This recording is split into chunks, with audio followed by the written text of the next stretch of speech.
Yes, habari za wakati huu ndugu mpenzi mtazamaji wa channel yangu pendwa ya Matukio TV. Leo tunakwenda kukuonyesha mambo mbalimbali yanayotokea mkoani Njombe, ikiwemo madereva wengi kuwa wazembe kusababisha ajali kwa ulevi. Tazama basi hili aina ya New Force.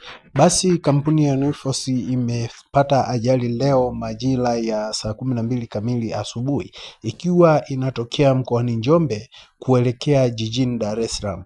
Ili usiendelee kupitwa na matukio haya yanayoendelea kujiri, ninakusihi ewe mtazamaji wa channel yetu pendwa ya Matukio TV, usikose kubonyeza maneno mekundu yanayopatikana chini ya video yako yanayosomeka kwa jina la subscribe, kwani maneno hayo yatakuunganisha nami moja kwa moja kupata taarifa mbalimbali zinazoendelea kujiri hapa nchini Tanzania. Ewe mdau wa channel yangu pendwa ya Matukio